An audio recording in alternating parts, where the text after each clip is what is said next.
देखो बच्चों, कठिन सवाल आसान जवाब। क्योंकि गणित हुआ आसान जो बच्चों, गणित हुआ आसान। अंकों का है खेल निराला, जोड़ घटाओं ने क्या कर डाला। क्योंकि गणित हुआ आसान जो बच्चों, गणित हुआ आसान। शून्य का है खेल अजब, अंकों के संग करे गजब। कभी अंकों को शून्य बनाता या अंकों का मान बढ़ाता। क्योंकि गणित हुआ आसान जो बच्चों, गणित हुआ आसान।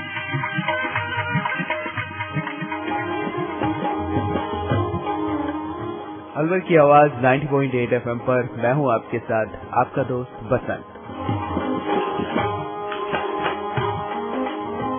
गणित हुआ आसान के एक और अंक के साथ फिर से आपके साथ जुड़ गए हैं अलवर की आवाज 90.8 FM पर।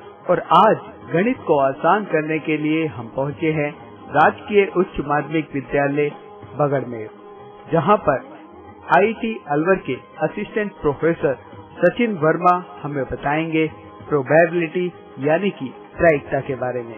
और साथ में है हमारे राजकीय उच्च माध्यमिक विद्यालय बगड़मेर के कुछ छात्र। तो चलिए जानते हैं क्या होती है प्रायिकता और किस तरह से उसे गणित की लैंग्वेज में सोल्व किया जाता है यानी कि कैलकुलेट किया जाता है, किस तरह से अपनी डेली रूटीन लाइफ में हम उसको रिलेट करते हैं। इन सब विषय के बारे में चलिए आज जानते हैं गणित हुआ आसान के इस अंक में।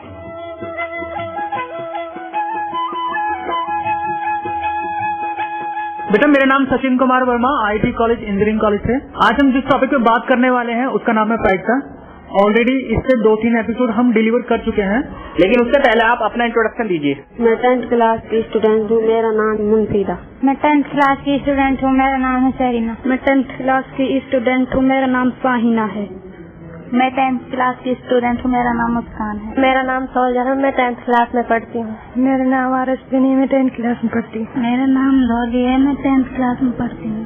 मेरा नाम मंजू है, मैं 10th क्लास पढ़ती हूँ। मैं 10th क्लास पढ़ती हूँ, मेरा नाम पूनम है। मैं 10th क्लास में पढ़ती हूँ, मेरा नाम अफसाना है। मैं 10th क्लास में पढ़ती हूँ, मेरा नाम आयशा। मेरा नाम विजेंद्र, मैं 10th क्लास का स्टूडेंट हूँ। मेरा नाम विजेंद्र, मैं 10th क्लास का स्टूडेंट हूँ। मेरा नाम संदीप सिंह है, मैं 10th क्लास का स्टूडेंट हूँ। मेरा नाम तारिक मोहम्मद है, मैं रंगलपंजीर का 10th क्लास पढ़ता हूँ। मेरा नाम मंजीत है, मैं 10th क्लास में पढ़ता हूँ। मेरा नाम राधा कृष्ण प्रजापति है, मैं 10th क्लास में पढ़ता हूँ। मेरा नाम आलिम खान है, मैं कक्षा 10th का लड़का हूँ।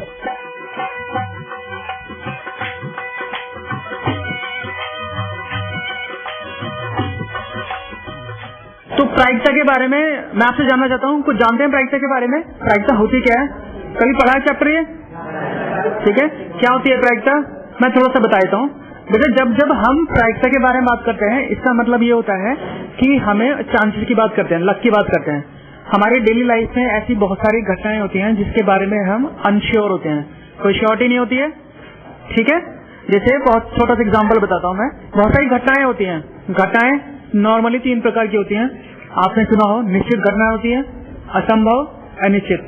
निश्चित घटना जैसे मैं 2 को 2 में ऐड करता हूँ, कितना आता है? कोई बताए? आप बताओ बेटा। 2 को 2 में ऐड करते हैं कितना आता है? 2 को 2 में जोड़ने पे कितना आता है बेटा? 4। पक्का? 5 तो नहीं आता है? ठीक है, 2 को 2 में जोड़ना 4 आता है, इसका मतलब निश्चित घटना है। ठीक है, 5 तो नहीं आता ना? 6, 7, 8 नहीं, निश्चित। सूरज का पूर्व से निकलना निश्चित, पक्का? पश्चिम से तो नहीं निकलता है ना? चलो, अब जो घटना निश्चित नहीं होती है, दूसरा केस होता है आपका असंभव। सूरज का पश्चिम से निकलना असंभव, ठीक है। 2 और 2 5 होना असंभव, ठीक है। और जो घटना निश्चित नहीं होती है और असंभव नहीं होती है, वो क्या होती है? अनिश्चित, ठीक है, जिसके बारे में संभावनाओं की बात करते हैं, है ना। जैसे हमने कहा एक कॉइन उछाला गया, ठीक है। आप बताओ, जब कॉइन उछाला तो कौन कौन से पहलू होते हैं? एक सिक्का उछाला गया है, सिक्के के पहलू कौन कौन से होंगे? हेड और टेल। हेड और टेल, कोई ना कोई परिणाम तो आएगा ना, पक्का। ये तो हेड आएगा, टेल आएगा। ऐसा तो नहीं हो कोई श्योरिटी हेड ही जाएगा, है? या ऐसा भी नहीं कि कोई कुछ आए ना हेड आए ना टेल आए। जो घटनाएं आपकी निश्चित भी नहीं होती हैं और जो असंभव भी नहीं होती हैं, वो क्या होती है? अनिश्चित। और अनिश्चित का मतलब होता है संभावना की बात। और हमारी डेली लाइफ में जब जब कोई संभावना होती है, पॉसिबिलिटी होती है, ठीक है, जिसके बारे में हमें पता नहीं होता है, सिर्फ हम संभावना की बात करते हैं, वहां पे आपका प्रायिकता का कंसेप्ट डेवलप हो जाता है, होता है ना। आप घर से निकले हो, कॉलेज के लिए आते हो, कॉलेज का टाइमिंग क्या है? 10। क्या कई बार ऐसा लेट हो गए आप? घर से तो सोच के चले थे ना 10 बजे पहुंचोगे, लेकिन लेट हो जाते हैं, कई बार जल्दी पहुंच जाते हैं, कोई पॉसिबिलिटी नहीं है ना। तो जहां आपकी संभावनाएं आ जाती हैं वहां पे आपका जो कंसेप्ट डेवलप हो जाता है वो होता है प्रायिकता का, वहां से प्रायिकता स्टार्ट हो जाती है आपकी। ठीक है बेसिक। अब उसके बाद करते हैं हम बात घटनाओं की। हमारी जितनी भी डेली लाइफ में घटनाएं होती हैं उन्हीं के बिहाफ पे हम प्रोबेबिलिटी को डिस्कस करते हैं। जैसे हमारी घटना, जैसे निश्चित होना कोई मतलब निश्चित कोई घटना होती है ना, असंभव भी घटना होती है ना।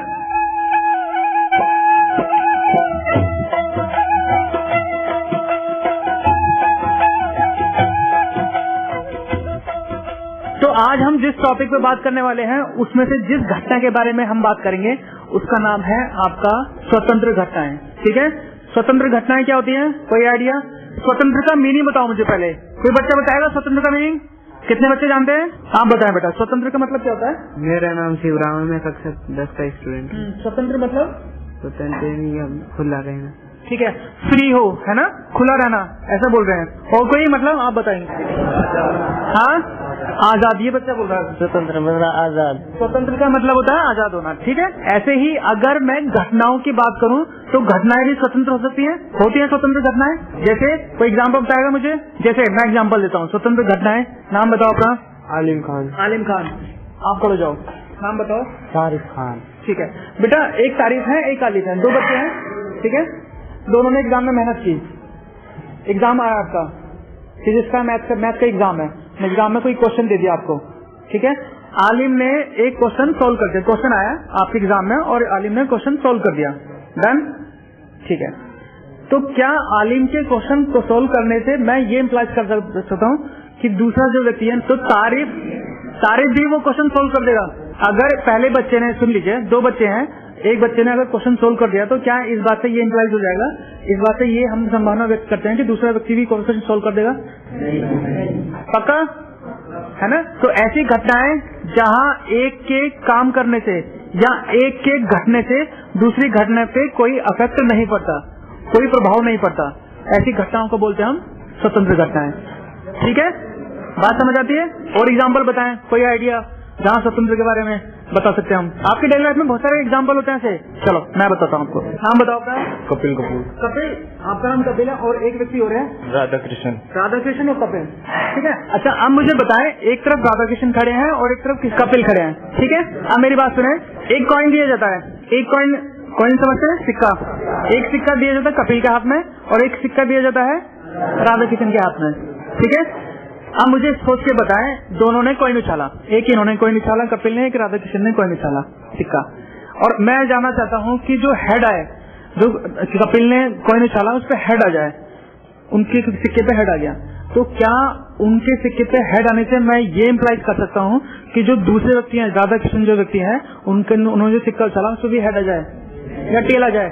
सुनो मेरी बात सुनो, पहले मेरे क्वेश्चन समझो। कपिल है, कपिल ने एक कॉइन उछाला और उस पर हेड आ गया, ठीक है, और उनके हेड आने से क्या मैं ये इम्प्लाई कर सकता हूँ कि जो राधा कृष्ण है उन्होंने जो कॉइन उछाला उससे भी हेड आ जाए?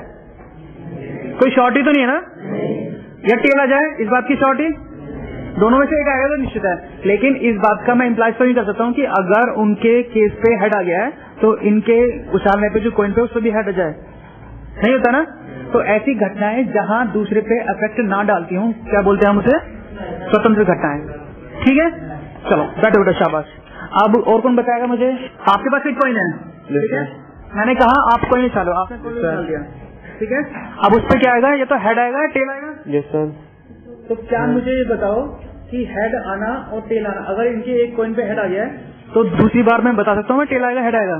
नहीं बता। सुनो मेरी बात ध्यान सुनो, मैंने कहा एक बार में मैंने एक कॉइन को उछाला, एक पे हेड आ गया, हेड आ गया, हेड आने का मतलब कि अब मैं जब दूसरा जो चॉइस होगी वो कौन सी होगी? टेल की होगी, हेड की होगी? टेल की। भाई बैठो, अगर आपने एक कॉइन उछाला और कॉइन पे एक बार में पहला जो फेस है उस पर हेड आ गया तो जो दूसरा पहलू होगा वो तो कौन सा होगा? आपका टेल होगा ना, निश्चित है। तो ठीक है, ऐसी घटना, और जो घटनाएं स्वतंत्र नहीं होती उन्हें क्या बोलते हैं आप? डिपेंडेंट। घटनाएं 2 तरह की होती हैं नॉर्मली, एक घटनाएं ऐसी होती हैं जो स्वतंत्र होती हैं जिन्हें बोलते हैं इंग्लिश में इंडिपेंडेंट इवेंट। दूसरी घटनाएं वो होती हैं जो घटनाएं आपकी जो कहते हैं डिपेंड करती है, डिपेंड मतलब परतंत्र बोलते हैं, स्वतंत्र और परतंत्र दो तरह की घटनाएं होती हैं। स्वतंत्र घटना में एक के घटित होने से दूसरी घटना पे कभी इफेक्ट नहीं पड़ता है, ठीक है। और लेकिन परतंत्र घटना में एक के घटित होने पे दूसरी घटना पे इफेक्ट पड़ता है, ठीक है। फॉर एग्जाम्पल एक बैग दिया हुआ है, बैग में 4 बोले दिए हैं, ठीक है। ये बैग है, इसमें बोल है 1 2 3 4 करके मैंने बोल दे दिया, ठीक है। अब मुझे सोच के बताओ, मैंने बैग में हाथ डाला और बैग में हाथ डालने के बाद मुझे जो पहली बॉल मिली है उसकी प्रोबेबिलिटी कितनी होगी? पहली बॉल की प्रोबेबिलिटी कितनी होगी? 1/3। पहली बॉल के लिए 1। और कोई आंसर? एक बैग में 4 बॉल हैं बेटा, एक बॉल चूज करनी है मुझे। कितना होगा? 1/4। दूसरी बॉल चूज करने की प्रोबेबिलिटी? दूसरी बॉल आप बताओ। 1/4। 1/4, ठीक है। तो दूसरी बॉल की उसकी प्रोबेबिलिटी कितनी होगी? 1/4 होगी। तीसरी बॉल के लिए 1/4 और चौथी के लिए 1/4, ठीक है। अगर देख रहे हैं आप, फॉर्मूला क्या होता है? फॉर्मूला होता है अनुकूल परिणाम होते हैं और उसमें बेटा यहाँ होता है कुल परिणाम, ठीक है। और यहाँ कितना होता है? तो जो टोटल नंबर ऑफ NS है जिसे हम बोलते हैं टोटल नंबर ऑफ परिणाम, परिणाम कितने हैं यहाँ पे? 4 बोले की बात कर रहे हैं, ठीक है। और जो ऊपर वाला फैक्टर होता है उसे बोलते हैं NE के मतलब कि काउंटिंग जिसके बारे में पूछा जा रहा है। पहली बॉल की काउंटिंग कितनी? 1, ठीक है। तो जो यहाँ पे आएगा नंबर क्या आएगा? 1 आएगा। तो पहली बॉल के लिए जब पहली बॉल चूज करते हैं उसकी प्रोबेबिलिटी 1/4, दूसरी बॉल की भी प्रोबेबिलिटी 1/4, तीसरी की भी और चौथे की भी। डन, ठीक है। अब सोच के देखें, अब हम बात कर रहे हैं डिपेंडेंट इवेंट की। मैंने आपसे ये बताया है कि अगर सपोज करो ये बैग है, बैग में 4 बोले हैं। अब मैंने क्या किया, एक बॉल को निकाला, ठीक है। अब मुझे एक बॉल जो पहली बॉल है उसकी प्रोबेबिलिटी कितनी होगी? 1/4, ठीक है। मैंने क्या किया, जो पहली बॉल निकाल के बाहर रख दी। पहली बॉल चूज किया उसकी प्रोबेबिलिटी 1/4, पहली बॉल चूज किया और उसको मैंने निकाल के बाहर उसको रख दिया टेबल पे। अब बैग के अंदर कितनी बॉलें बचती है? 3। अब जब मैं दूसरी बॉल चूज करूंगा तो उसकी प्रोबेबिलिटी कितनी होगी? क्यों? क्योंकि जो NS है उसकी काउंटिंग कितनी है? 3। बैग में जितनी भी बोले बची हैं उसका नंबर कितना है? 3 बोले बची हैं। अब मुझे 3 बोलों में से एक बोल चूज करनी है। तो मेरे जो अनुकूल परिणाम जिसके बारे में बात कर रहा हूँ कितना है? 1, और टोटल नंबर ऑफ परिणाम कितने हैं? 3। तो फाइनली दूसरी बॉल चूज होने की प्रोबेबिलिटी कितनी होगी? 1/3। प्रोबेबिलिटी ऑफ E2, जहाँ E2 मेरी सेकंड बॉल है, कितनी है? 1/3, ठीक है। अब मैंने क्या किया, वो जो दूसरी बॉल चूज हुई है, सुने, जो दूसरी बॉल चूज हुई है उसको भी मैंने बाहर रख दिया। बैग में कितनी बोले बची हैं? 1/2। 2 बोले भी सही है, ठीक है। अब मुझे पता है जो मुझे तीसरी बॉल चूज करनी है, तीसरी बॉल चूज करने के बाद जो मेरी जो तीसरी बॉल चूज करूंगा उसकी प्रोबेबिलिटी कितनी होगी? कितनी होगी बेटा? 1/2। क्यों 1/2 क्यों होगी? क्योंकि जो मेरा टोटल परिणाम है, जो कुल परिणाम है उनकी वैल्यू कितनी है? और बॉल कितनी चूज होनी है मेरी? अनुकूल परिणाम 1। तो फाइनली आपको जो तीसरी बॉल चूज की उसकी प्रोबेबिलिटी कितनी होगी? बैग में बॉल कितनी बची है? 1। अनुकूल परिणाम 1, संभव परिणाम, फाइनली प्रोबेबिलिटी कितनी होगी? अच्छा, अब मेरे को सोच के बताएं। पहले जब मैंने क्वेश्चन डिफाइन किया था आपके सामने, मैंने कहा था कि 4 बोले पड़ी हैं, 4 बोलों के निकलने की अलग अलग प्रोबेबिलिटी कितनी है? 1/4, 1/4, 1/4, ठीक है। सबकी 1/4 थी। वो केस कब था? जब मैंने कोई बॉल चूज की और चूज करने के बाद उसको दोबारा ही बैग में डाल दिया हो, ठीक है। अब मुझे आपको डिफाइन करना है डिपेंडेंट इवेंट क्या होते हैं। बेटा सोच के देखो जरा, पहली बॉल, जब मैंने पहली बॉल चूज की उसको निकाल के बाहर रख दिया, पहली बॉल के लिए प्रोबेबिलिटी कितनी है? 1/4, ठीक है। अब जब दूसरी बॉल निकाली तो उसकी प्रोबेबिलिटी कितनी होगी? जब मैंने आपको बॉल निकाल के उसको बैग में रख दिया तो हर एक की प्रोबेबिलिटी 1/4, 1/4, 1/4 थी। लेकिन जब पहली बॉल मैंने निकाला और उसको बाहर रख दिया तो दूसरी बॉल चूज की, उसकी प्रोबेबिलिटी कितनी आ गई? 1/3। आपने देखा कि जो पहली बॉल निकली उसने दूसरी बॉल को इफेक्ट कर दिया है, दूसरी घटना का इफेक्ट डाल दिया ना, उसकी प्रोबेबिलिटी चेंज हो गई पहली वजह से। जब पहली बॉल निकली तो दूसरी जो बॉल निकली निकलने की प्रोबेबिलिटी को उसने अफेक्ट कर दिया है। अगर ये वाला एग्जांपल कैसे शो करता है, मैंने बताया था आपको डिपेंडेंट इवेंट क्या होते हैं। अगर एक का घटना किसी दूसरी की घटना की प्रोबेबिलिटी को अफेक्ट कर जाता है तो हम बोलते हैं डिपेंडेंट इवेंट हो जाते हैं। तो ये एग्जांपल नहीं बनता डिपेंडेंट का, ठीक है बेटा। तो जब मैंने पहली बॉल निकाली, पहली बॉल निकालने के बाद वो दूसरी बॉल की जो प्रोबेबिलिटी आप क्या हो गई? बदल गई, ठीक है। और जब दूसरी बॉल निकाली तो उसने तीसरी बॉल की जो निकलने की प्रोबेबिलिटी उसको अफेक्ट कर दिया है। तीसरी बॉल ने जब निकली तो उसने चौथी बॉल को अफेक्ट कर दिया है। तो फाइनली हम ये देख रहे हैं कि जो हर घटना है, पहली वाली घटना वो दूसरी वाली घटना को अफेक्ट कर रही है ना, क्योंकि प्रोबेबिलिटी चेंज हो रही है। तो ऐसी घटनाएं जहाँ पे पहला वाला इवेंट, पहली वाली घटना दूसरी वाली घटना को असर कर जाती है, प्रभाव डालती है, उसकी प्रोबेबिलिटी पे फर्क पड़ता है, तो ऐसी घटनाओं को हम बोलते हैं डिपेंडेंट इवेंट। हिंदी में परतंत्र घटनाएं क्या कहते हैं? हाँ, और जो घटनाएं आपकी डिपेंडेंट नहीं होती है, जो परतंत्र नहीं होती, उन्हें क्या बोलते हैं? स्वतंत्र घटनाएं। हाँ, अब स्वतंत्र घटनाएं परतंत्र घटनाएं अंदर समझ गए आप? ठीक है, चलो ये तो हो गया आपके डिपेंडेंट और इंडिपेंडेंट इवेंट हो गए। ठीक है, तो मैंने बताया आपको डिपेंडेंट और इंडिपेंडेंट घटनाएं। अब हम एक नई घटना के बारे में बात करेंगे जिसे बोलते हैं परस्पर अपवर्जी घटनाएं। ठीक है, परस्पर अपवर्जी घटनाएं ऐसी घटनाएं होती हैं जहां पर दोनों, जैसे जिस घटना के बारे में बात करें वो कभी साथ में घटित नहीं होती हैं, दोनों साथ में घटित नहीं होंगी, ऐसी घटनाओं को हम बोलते हैं परस्परजी। तो एग्जाम्पल ऐसा, जैसे कॉइन का चलना एक घटना है, उस पे हेड या टेल आना कैसी घटना है? मैंने बोल दिया हेड आना अपना में घटना है, ठीक है, टेल आना अपना में भी घटना है। क्या दोनों घटनाएं साथ में हो सकती हैं? अगर मैंने कोई कॉइन उछाला, कोई सिक्का उछाला, तो ऐसा हो कि एक ही बार में चित दिया जाए और पट दिया जाए, तो ऐसी घटनाओं क्या बोलते हैं? परस्पर अपवर्जी घटनाएं, परस्पर अपवर्जित घटना। ठीक है, और कोई एग्जाम्पल, दिन और रात का होना एक साथ पॉसिबल है, तो ऐसी घटनाओं को क्या बोलेंगे आप? परस्पर अपवर्जी घटनाएं। और एग्जाम्पल जहाँ पे एक साथ दो घटनाएं कभी नहीं हो सकती, जैसे पासा, समझते हैं पासा?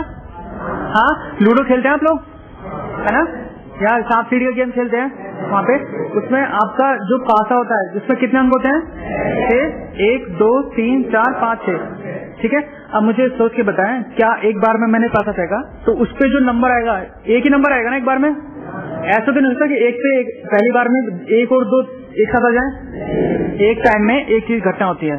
ठीक है, और एग्जाम्पल और क्या सकता है, सोच के बताओ। बादल गरज रहे, बरसात हो सकती है। अच्छा, बादल गरज रहे हैं और बरसात हो सकती है, ये तो कुछ और सेंस में चला गया। किसी व्यक्ति का एक टाइम में दो जगह उपलब्ध होना, आप क्लासरूम में बैठे हो, मान लो क्लासरूम आपका कौन सा है?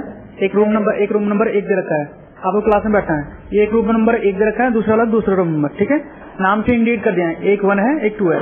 मैं चाहता हूँ आप क्लास में एंट्री कर जाए, तो क्या ऐसे पॉसिबल है कि एक टाइम में आप दोनों क्लास में एंट्री कर जाओ? तो अगर क्लास में एंट्री करने को मैं घटना मानूं, प्रवेश करने को, तो दोनों एक टाइम में दोनों में से एक ही होगा, दो घटनाएं कभी पॉसिबल नहीं हो पाएगी, है ना। तो ऐसी घटनाओं को क्या कहेंगे हम? परस्पर अपवर्जी घटनाएं, है ना। और एग्जाम्पल बताएं, घड़ी में 1 और 2 एक साथ नहीं बज सकते। हाँ, घड़ी का एग्जाम्पल, अगर कोई टाइम में 1 बजा है और मैं बोलूँ कि 1 या 2 एक साथ बज जाए, नहीं, ऐसा नहीं होता है, या तो 1 बजे गई, है ना। और महीने होते हैं, जनवरी, फरवरी, मार्च, अप्रैल, है ना। क्या किसी टाइम में 2 महीने एक साथ आ सकते हैं? अपवर्जी घटनाएं। दिन, संडे, मंडे, ट्यूसडे, वेडनेसडे होते हैं, क्या एक टाइम में 2 दिन एक साथ घट सकते हैं? नहीं घट सकते। दिन और रात एक साथ घट सकते हैं?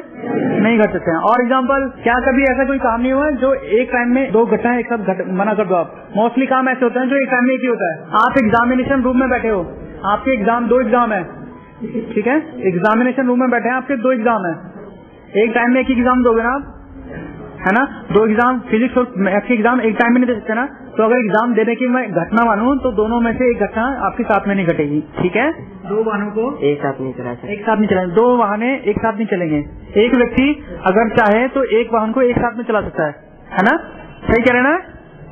ठीक कह रहे ना? यहाँ पे 2 बाइकें हैं, इस बच्चे के पास 2 बाइकें हैं और ये चाहे तो भी इन दोनों बाइकों को एक साथ नहीं चला सकता। अगर बाइक चलाना आपका घटना हो तो दोनों बाइकों को एक साथ चलाना पॉसिबल नहीं है ना। तो घटना कैसी होगी? परस्पर अपवर्जी घटना होगी। तो फाइनली हम बात करें परस्पर अपवर्जी घटनाएं, एक शब्द में, जब दोनों घटनाएं साथ में घटित नहीं होती हैं उन्हें क्या बोलते हैं? परस्पर अपवर्जी। ठीक है, स्वतंत्र घटनाएं, जहाँ पे किसी एक का घटना दूसरी घटना को प्रभाव नहीं करता है। ठीक है, परतंत्र घटनाएं, जहाँ पे किसी एक घटना का घटित होना दूसरी घटना को प्रभावित करता हो, तो परतंत्र घटना हो जाती है। ठीक है, अच्छा मुझे बताओ, ये बच्चा है एग्जाम में बैठा है और एक क्वेश्चन आ गया है ना, एक क्वेश्चन दे दिया है और एक क्वेश्चन ये भी बैठा है और ये दूसरा बंदा भी बैठा है। क्वेश्चन सोल्व हो जाना, क्वेश्चन सोल्व हो जाए, ये घटना कैसी है? एक क्वेश्चन दे दिया है और 2 बच्चे क्लास में बैठे हैं और ये कहा जाता है कि आप ये बताएं कि क्वेश्चन सोल्व हो जाए, बस निश्चित है घटना। एक एग्जाम में क्वेश्चन दिया हुआ है, आप कंपटीशन का एग्जाम देने गए, बैंक का एग्जाम देने गए वहाँ पे एग्जाम में क्वेश्चन आ गया, एक आया, तो ये घटना कैसी घटना होगी? क्वेश्चन हो जाएगा आपसे शॉर्ट ही है, इस बात की निश्चित है आप क्वेश्चन सोल्व हो जाएगा आपसे? नहीं है, असंभव घटना है, नहीं होगा हमेशा। तो बेटा आज हमने सीखा घटनाओं के बारे में। इन घटनाओं को हमने कहा परस्पर अपवर्ती घटनाएं और स्वतंत्र घटनाएं और आपकी परतंत्र घटनाएं। ठीक है, आज हम इसी एपिसोड को यहाँ फिनिश करते हैं। आने वाले टाइम में हम नेक्स्ट एपिसोड में आएंगे नए कुछ घटनाओं को कुछ नई इंफॉर्मेशन के साथ। ठीक है बेटा, धन्यवाद।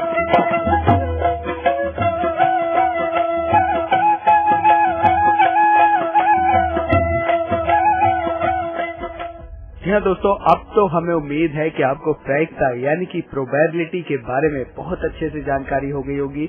और इस विषय के बारे में आपको बता रहे थे आईटी अलवर के असिस्टेंट प्रोफेसर सचिन वर्मा, और साथ में थे हमारे राजकीय उच्च माध्यमिक विद्यालय बगड़मेव के कुछ छात्र। साथ ही आपको लेके चलते हैं मोहन माध्यमिक विद्यालय की कुछ फैकल्टीज यानी कि अध्यापकों के पास क्या कहना है उनका गणित विषय के बारे में। चलिए जानते हैं क्या कहना है उनका गणित विषय के बारे में, और साथ ही जानते हैं कि कैसे गणित को आसान किया जा सकता है।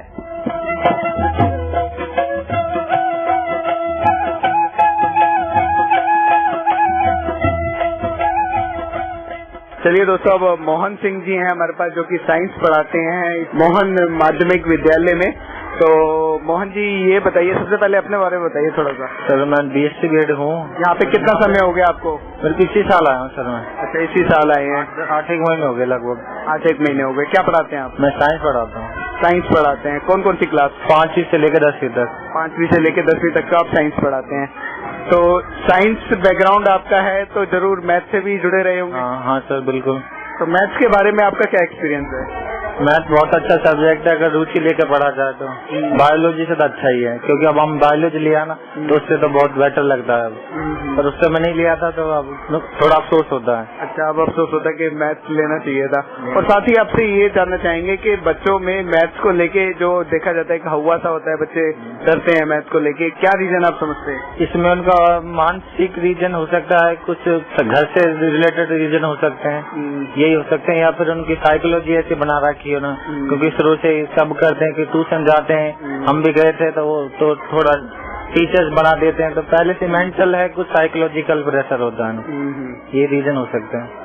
तो क्या चीज आप समझते हैं कि किस तरह से बच्चों का गणित आसान किया जा सकता है? गणित आसान, जैसे कि आप ये कार्यक्रम चला रहे हो तो ये भी बहुत काफी हद तक सहायता करेगा। एक उनकी जो बेसिक चीज है शुरू से उनको क्लियर करते चले तो काफी हद तक सहायता मिल सकती है। और उनको साइकोलॉजिकल उनको प्रेशर कम किया जाए, घर पे जाके उनको समझाया जाए, घर वालों को बताया जाए तो कुछ काफी ठीक हो सकता है। अच्छा, तो आप समझते हैं कि गणित कोई हवा नहीं है, बहुत इजी सब्जेक्ट है, और इसको अगर साइकोलॉजी आपकी ठीक है तो गणित बहुत आसान हो सकता है। हाँ बिल्कुल सर, बिल्कुल सरल सब्जेक्ट है अगर आप सोचो तो ऐसा, वरना कोई दिक्कत, सोचो तो बहुत कठिन लगे, वरना कोई दिक्कत नहीं, क्योंकि आप करते रहोगे तो बहुत आनंद आता है इसमें सर। और साथ ही चलते चलते क्या मैसेज आप देना चाहोगे अलवर की आवाज के जरिए स्टूडेंट्स के लिए? स्टूडेंट के लिए ये कहना चाहता हूँ कि आप कोई भी सब्जेक्ट हो अगर आप दिल से पढ़ोगे तो कुछ कठिन नहीं है, सारी चीज मेहनत है, प्रैक्टिस से ही सब कुछ निर्भर करता है। अच्छा, प्रैक्टिस आप चाहते हैं कि होना चाहिए। चलिए, बहुत बहुत अच्छा लगा आपसे बातचीत करके। Thank you sir.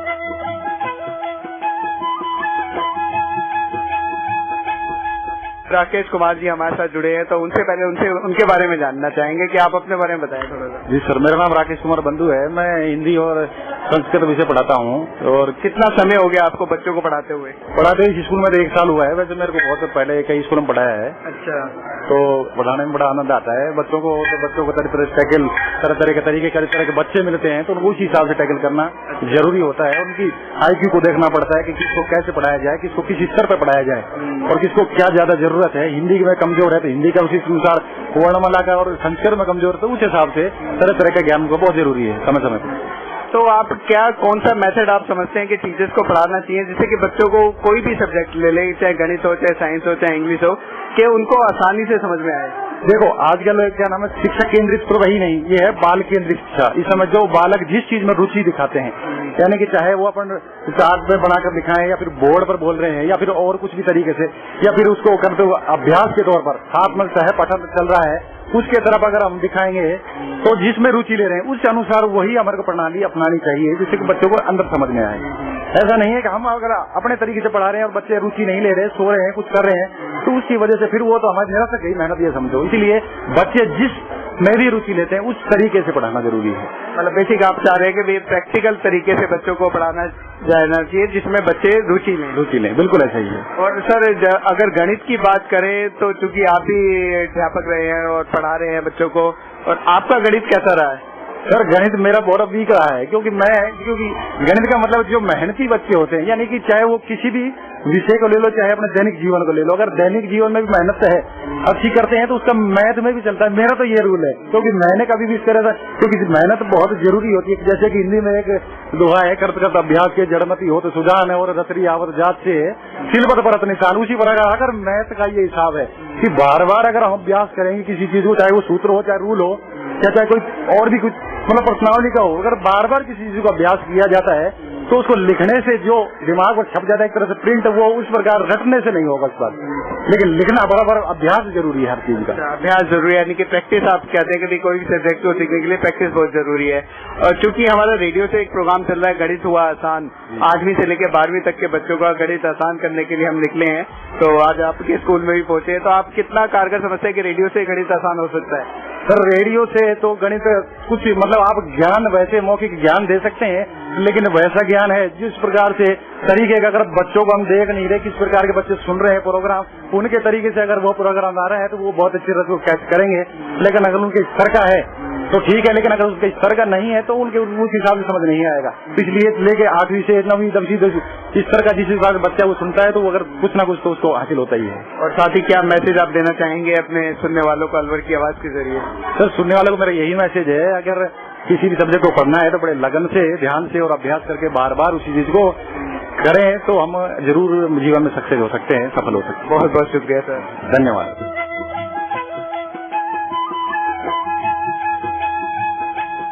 विश्राम जी हमारे साथ जुड़े हैं, पहले आप अपने बारे में बताएं थोड़ा सा। जी मेरा नाम विश्राम है और मैं मोहन माध्यमिक विद्यालय में एसएस पढ़ाता हूँ 10th क्लास तक। अच्छा 10th क्लास तक एसएस पढ़ाते हैं, तो कितना समय हो गया आपको एसएस पढ़ाते हुए? मुझे सर 3 साल हो गए लोगों। 3 साल हो गए। और अगर हमारी गणित की बात करें, चूंकि हम गणित के प्रोग्राम के लिए यहाँ पर आए हुए हैं आपके स्कूल में, रेडियो के थ्रू एक प्रोग्राम चलाया गया है गवर्नमेंट का कि भाई बच्चों का गणित आसान किया जाए, तो क्या समझते हैं आप किस तरह से बच्चों का गणित आसान हो सकता है? सर ये तो बच्चों का रुझान है, जो बच्चे रुचि लेके ज्यादा पढ़ेंगे तो उनका अच्छी तरह ज्ञान बढ़ेगा, तो जो रुचि नहीं लेंगे तो फिर उतना ही है। तो कुछ बच्चे ऐसे भी होते हैं जो दंगा ज्यादा करते हैं, तो उनका पूर्ण ध्यान नहीं जाता है। तो टीचर का उद्देश्य बनता है कि सभी बच्चों को लोग साथ लेकर चले। तो एक चीज आपसे जानना चाहेंगे, क्योंकि आप भी एक फैकल्टी रहे हैं, एसएस पढ़ाते हैं, और गणित की अगर बात करें तो आपको गणित कैसा लगता था? सर मुझे तो टफ लगता था, क्योंकि मेरा गणित में नंबर भी कम आए थे 10th क्लास के अंदर भी, तो मुझे तो बहुत उस समय की बात अलग है, पर अब सिलेबस भी थोड़ा चेंज हो गया है, तो उस समय मुझे टफ लगता था। अच्छा उस समय आपको टफ लगता था, तो क्यों टफ लगता था? सर थोड़ा तो सरकारी स्कूल में पढ़े थे तो टीचर भी थोड़ा ऐसे ध्यान देते थे उस समय, तो हमें इतना ज्ञान भी नहीं था, पूरा नॉलेज भी नहीं थी, तो सर ने टीचर क्लास ली नहीं ली, तो उस समय ऐसा ही था बस। इस वजह से मुझे टफ लगता था, क्योंकि समझाने वाला भी ठीक तरह से नहीं था कुछ।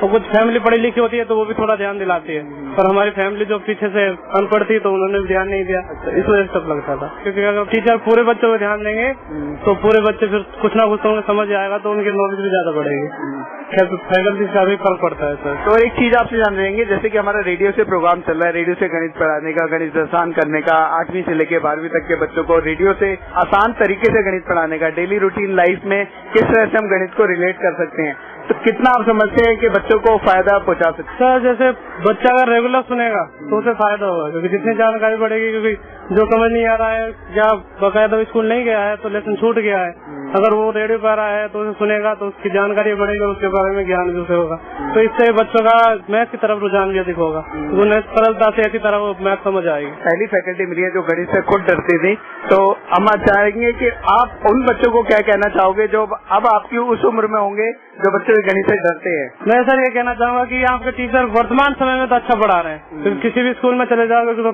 सुशासन भी जागरूक हो गया है, तो सभी टीचरों पर ध्यान भी दिया जाता है।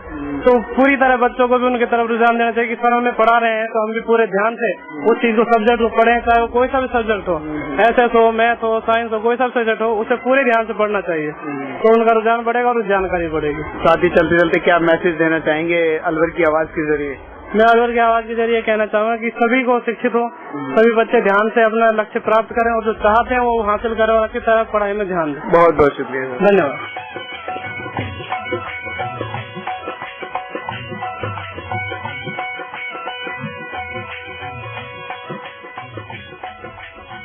तो दोस्तों, मोहन माध्यमिक विद्यालय देशला के कुछ अध्यापकों से भी हमने जाना कि गणित को कैसे आसान किया जा सकता है, किस तरह से उन्होंने गणित को लेकर अपनी पढ़ाई करी और किस तरह से गणित को उन्होंने आसान बनाया या उनके लिए मुश्किल रहा। ये प्रोग्राम भारत सरकार के विज्ञान एवं प्रौद्योगिकी विभाग द्वारा प्रेरित एवं समर्थित किया गया। आपको ये प्रोग्राम कैसा लगा? आप अपनी फीडबैक प्रतिक्रिया हमें दे सकते हैं। अपने फीडबैक देने के लिए हमारा पता है कम्युनिटी रेडियो अलवर की आवाज 90.8 megahertz, IT group of institutions, north extension, MIA Alwar, Rajasthan. हमारे फोन नंबर है 9587908908 और दूसरा नंबर है 0144512190। आप हमें मेल भी कर सकते हैं।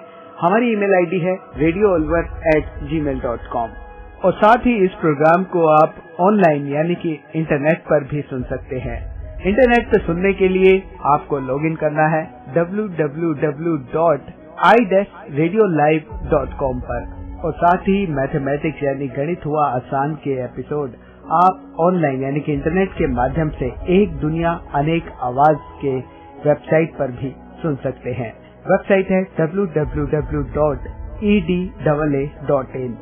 लॉगिन कीजिए और कहीं भी बैठकर ऑनलाइन आप इन मैथमेटिक्स के प्रोग्राम को सुन सकते हैं। इसी के साथ अपने दोस्त बसंत को दीजिए इजाजत। नमस्कार। आओ बच्चों, देखो बच्चों, कठिन सवाल आसान जवाब। क्योंकि गणित हुआ आसान रे बच्चों, गणित हुआ आसान। अंकों का है खेल निराला, जोड़ घटाओं ने क्या कर डाला। क्योंकि गणित हुआ आसान रे बच्चों, गणित हुआ आसान। शून्य का है खेल अजब, अंकों के संग करे गजब। कभी अंकों को शून्य बनाता या अंकों का मान बढ़ाता, क्योंकि गणित हुआ आसान रे बच्चों, गणित हुआ आसान।